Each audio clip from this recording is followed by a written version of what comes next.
வாசிக்கலாம். அவரிடத்தில் வந்து புருஷனானவன் தன் மனைவியை எந்த முகாந்திரத்தினாலும் தள்ளிவிடுவது நியாயமா என்று கேட்டார்கள். எந்த முகாந்திரத்தினாலாவது தள்ளிவிடுவது நியாயமா என்று கேட்டார்கள். நன்றாய் கவனியுங்கள்.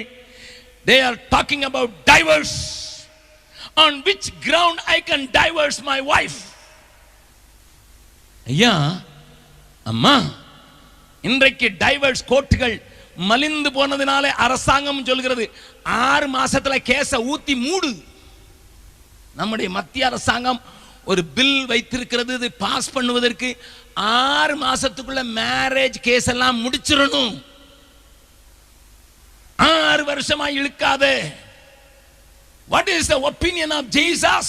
Because there was a law. வாசிக்கலாம் தொடர்ந்து. அவர்களுக்கு அவர் பிரதியுத்தரமாக ஆதியிலே மனுஷரை உண்டாக்கினவர் அவர்களை ஆணும் பெண்ணுமாக உண்டாக்கினார் என்பதையும், ஆணும் பெண்ணுமாக உண்டாக்கினார், ஆணும் ஆணுமாகவும் பெண்ணும் பெண்ணுமாக உண்டாக்கவில்லை என்பதை நீ அறிவாயாக. ஹோமோசெக்சுவலுக்கு வக்கலாத்து வாங்கும் ஒபாமாவே, பிஷப் மாரே, ஆயர்களே, பெரியவர்களே, காது கொடுத்து கேளுங்கள். ஆண்டவர் ஆதியிலே ஆணும் பெண்ணுமாக உண்டாக்கினார் என்பதையும், இது நிமித்தம் புருஷனானவன் தன் தகப்பனையும் தாயையும் விட்டு தன் மனைவியோடே இசைந்திருப்பான், அவர்கள் இருவரும் ஒரே மாம்சமாய் இருப்பார்கள் என்று அவர் சொன்னதையும் நீங்கள் வாசிக்கவில்லையா? இப்படி இருக்கிறபடியினால் போதும். This is what God ordained. இப்படித்தான் இருக்கிறது. ஆணும் பெண்ணுமாகத்தான் வாழ்க்கை நடத்த வேண்டும் என்பது தேவ நோக்கமாய் இருக்கிறது, தேவ திட்டமாய் இருக்கிறது. இப்படி இருக்கிறது. நல்லா கவனிக்க. உடனே அவங்களுக்கு இன்னொரு கேள்வி வருது. 7வது வசனம் வாசிக்கலாம். அதற்கு அவர்கள் அப்படியானால் தள்ளுதற் சீட்டை கொடுத்து அவளை தள்ளிவிடலாம் என்று மோசே ஏன் கட்டளையிட்டார் என்றார்கள். மோசே ஏன் கட்டளையிட்டாரு? டைவர்ஸ் பண்ணிடலாம்னு சொல்லி இருக்கிறாரு. அதனாலதான் நாங்களும் போனால் போகட்டும் போடா என்று சொல்லி போ என்று சொல்லி விடுகிறோமே. மோசே சொன்னது தானே நாங்க கீழ்ப்படுகிறோம். This is a big issue in the families today. இது ஒரு பெரிய வேதனைக்குரிய ஒரு காரியம். குடும்பங்களிலே இது காரியம், விசேஷமாக கிறிஸ்தவ குடும்பங்களிலே இது காரியம். சம்பாதிக்க படித்த பெண்களுக்கு இது பெரிய காரியம் அல்ல, சின்ன காரியம். கவனியுங்கள், நன்றாய் கவனியுங்கள்.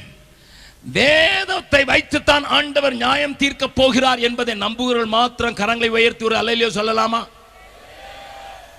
My word will judge. You cannot deviate from your word according to your convenience. உனக்கு விருப்பமானபடி அதை வளைத்து நினைத்து நீ மாற்றிக்கொள்வதற்கு கூடாதது. நான் இப்பொழுது ஒரு காரியத்தை சொல்ல விரும்புகிறேன். மேரேஜ் என்பது ஒரு கவனன்ட், ஒரு உடன்படிக்கை. இதை நீங்கள் மறந்துவிடக் கூடாது. வாழ்விலும் தாழ்விலும் சுகத்திலும் துக்கத்திலும் உனக்கே நான் மனைவியாயிருப்பேன், உனக்கே கணவனாயிருப்பேன் என்று தேவனை சாட்சியாக வைத்து, தேவனையே சாட்சியாக வைத்து தேவ சமூகத்திலேயே எடுக்கப்படுகிற ஒரு பெரிய உடன்படிக்கை. It's a covenant. மனைவியை தள்ளி விடுகிறவனும் அவளை விபச்சாரம் செய்ய வைக்கிறானாம். அது என் இயேசு சொன்னது. அவளை விவாகம் செய்கிறவனும் விபச்சாரம் செய்கிறானாம். சார், மனைவியை தள்ளி விடுகிறவன் விபச்சாரம் செய்கிறானா? நான் தள்ளிதானே விட்டேன், தொடலையா அப்படின்னு சொல்லாதையா. என் இயேசு எப்படி சொல்றா தெரியுமா? மனைவியை தள்ளி விடுகிறவனும் விபச்சாரம் செய்கிறான். தள்ளி விடுகிறவளை விவாகம் பண்ணுகிறவனும் விபச்சாரம் செய்கிறான். This is the perspective of Jesus Christ. This is the justice of the Lord. கல்யாணத்துக்கு முன்னாலே ஒழுங்கா பார்த்து ஒழுங்கா தேவ சித்தத்தை நிறைவேற்றதுக்கு எனக்கு கொடுக்கப்பட்ட நோக்கமும் அவளுக்கு கொடுக்கப்பட்ட நோக்கமும் ஒன்னான்னு பார்க்காம அவளும் எம்சிஏ பண்ணியிருக்கா, நானும் எம்சிஏ பண்ணியிருக்கேன். அதுக்கு பிறகு 2 பேரும் எம்சிஏ சேர்ந்ததுன்னா அது வைரஸ் பிடிச்ச கம்ப்யூட்டரா தான் மாறிடுது.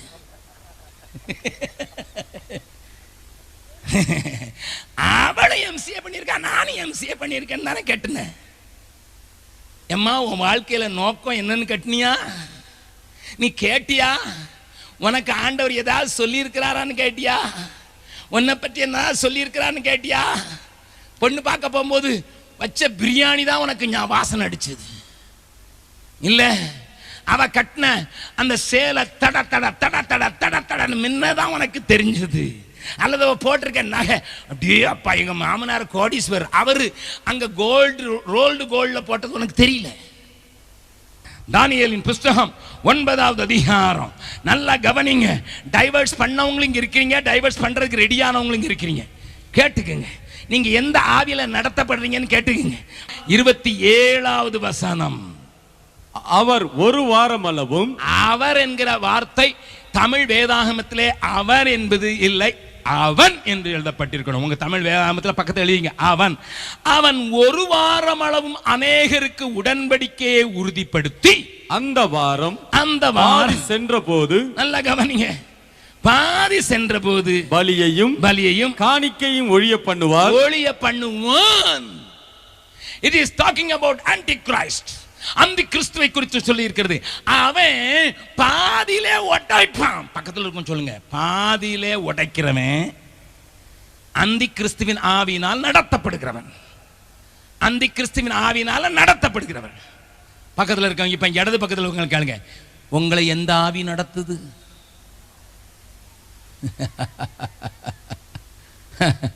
இன்னைக்கு அநேகருக்கு அந்தி கிறிஸ்துவின் ஆவிய அடையாளம் கண்டு கொள்ள தெரியல. அதனால தான் நான் ஒரு செய்தி பேசியிருக்கேன். அந்தி கிறிஸ்துவின் ஆளுகை, ஆட்சி, அவனுடைய அதிகாரம் என்று பேசியிருக்கிறேன். அதை நீங்கள் வாங்கி பார்த்தால் தெரியும், என்னுடைய சிடி, முழு சிடியிலையும். The spirit of Antichrist is very vehemently, subtly working among God's people. தேவ ஜனங்கள் மத்தியில தந்திரமாக, அழகாக, எளிதாக நுழைஞ்சி. உங்க ஊர் பாட்டுக்காரர் ஒருத்தர் சொன்னாரு, நான் 8 வருஷமா காதல் பண்ணி இவளையே கட்டியிருக்கேன், அதனால காதல் பண்ணு, காதல் நேரத்தில் நீ காதலியோட வா அப்படின்னு உங்க ஊர்ல தான் என் நோட்டீஸ் அடிக்கிறாங்க. நம்ம நினைச்சுக்கிட்டு இருக்கோம், என்ன அழகான அழைப்பு, இப்படிப்பட்ட யங் பீப்புள் மேல என்ன பாரம். அவனுக்கு பாரமா? அவன் வீட்டில் அடி வாங்குறது நீனு வாங்கணும்னு பாக்குறான், அவ்வளவுதான். எனக்கெல்லாம் தெரியும், அவன் கதை எனக்கு தெரியும், என்கிட்ட வந்து தனியா கிளம்பி சொல்றேன். Hello, we are just copying somebody, some celebrities. Marilyn மன்ரோவுக்கு 17 கல்யாணம் ஆச்சு, கடைசில தற்கொலையை பண்ணினோம். We are trying to follow Marilyn Monroe. பெரிய அவளே, பெரிய அவா என்ன பெரிய அவா? அவ அந்த கிறிஸ்துவின் ஆவினால முழுது நிறைந்தவள்.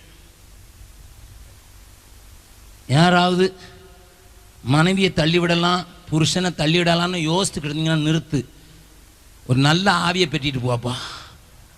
இந்த கூட்டத்துக்கு வந்திருக்கப்பா, யுத்த சத்தத்தில் ஒரு நல்ல ஆவி பிடிச்சு போய் இப்பவுமே மன்னிப்பு கேட்டு மனைவியோட ஒழுங்காயிரு, இல்லைன்னா புருஷனோட ஒழுங்காயிரும்.